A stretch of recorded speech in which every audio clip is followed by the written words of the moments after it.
A number of illegal migrants who've come here from France are now refusing to get on the migrant barge near Portland because they are scared of water. Yeah, water.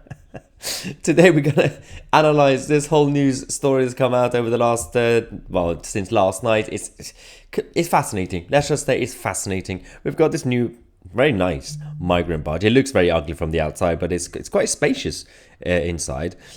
Firstly, I'm not even a defender of this new barge policy because it doesn't do anything. You're going to put in a few hundred people in there. That's literally 2 days, sometimes 1 day of migrant crossing in terms of the numbers. So it doesn't really solve anything, really. You got the political right being angry, political left being angry, everyone's angry. But the opposition to this barge is slightly mind-boggling. So you have the Care for Calais, who've been backing certain migrant lawyers, immigration lawyers, who I can easily smell this. This is a lawyer stunt that's happening. They are lawyering us. They've been telling migrants, essentially, this is my guess, this is my bias. They are essentially probably telling migrants, well, you need to come up with some excuses. Basically say you can't really get on the boat, on the barge, because you have a fear of water. You spent all that money, given your money to the people smugglers to get on a boat from France, dangerous route, English Channel, and now that you're here, you're suddenly scared of water. If those who are claiming that, well, because of the trip that they had through the English Channel, they are now scared of water, well, in that case, this could be a good thing because now we can deport them, we can send them back to France or the original country, and surely they're not going to get on a boat anymore, right? Surely they're not going to get on a boat because they're scared. So the Care for Calais chief executive, Steve Smith, told The Telegraph that these people range. They range from people with disabilities and survivors of torture to people who have been beaten and obviously arrested and everything else. They've been traumatized by seeing their friends drown at sea and who therefore have a severe fear of water. So I'm not claiming that genuine asylum seekers exist. I'm not claiming that genuine political refugees exist. But it's just a coincidence that the masses of everybody who's coming from France suddenly have every single one of them extreme cases. By the way, not all political refugees have experienced those things. So I know from experience, my mother was a genuine political refugee. By the way, don't ask her what she thinks of this whole situation because she's even more radical than me. She's not happy about this whole situation with illegal migrants. So this Steve Smith person said, there are therefore mental health concerns and a very worried and very traumatized community. Details of those individuals have been passed to lawyers who have raised the challenges about the suitability screening. Again, we still have compassion. I understand that there are some people who have been traumatized, but did you really have to come up with the reasoning of fear of water to get on the barge of all things? But we could just blindfold you, put you on a barge, and close the windows so you don't have to see the water.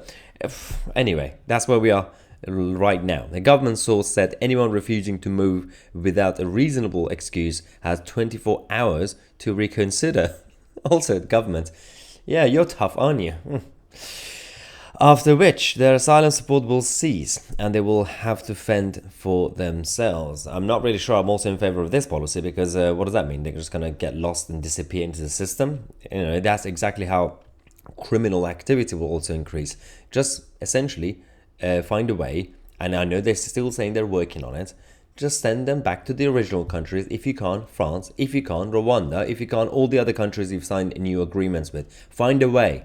Anyway, we have Lee Anderson, the vice chairman of the Tory party, who is even more robust than I am. He said, if they don't like the barges, then they should F off back to France. I mean, there were a group of socialists who were standing in Portland waiting for the coaches to arrive with the migrants to get on the barge. They were there with welcome signs and flowers. And I thought, well, it's nice to see some of our people welcoming illegal migrants who have managed to successfully escape France. And my thoughts and prayers are with all those who are still stuck in the conflict zone that is Macron's France. I hope you guys are safe in France, because clearly it's a very dangerous place. And I mean, they came from France.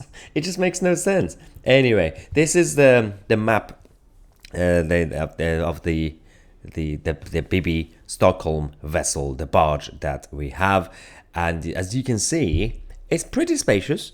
And an average room layout, you actually have your own common area. You got the actual bed, you got shower room, you got a desk and everything. You got a storage.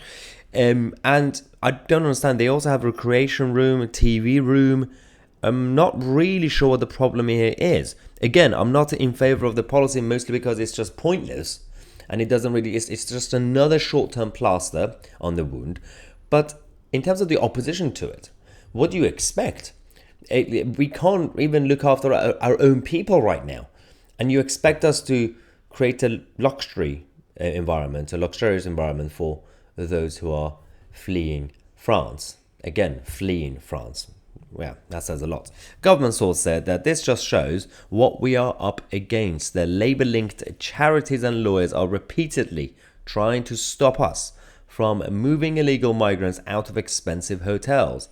Other European countries use barges safely and at lower costs than hotels. That's another hypocrisy and double standards.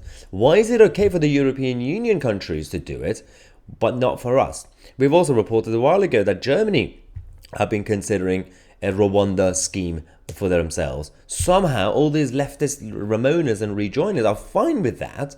But no. I mean, anything that the EU does is great. But if we do the same thing here, we are the devils.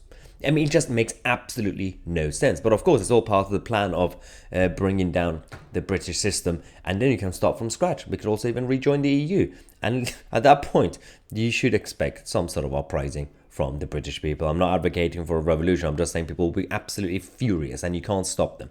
Anyway, let me know your thoughts in the comment section. I'm Mahyar Tousi and we are the media.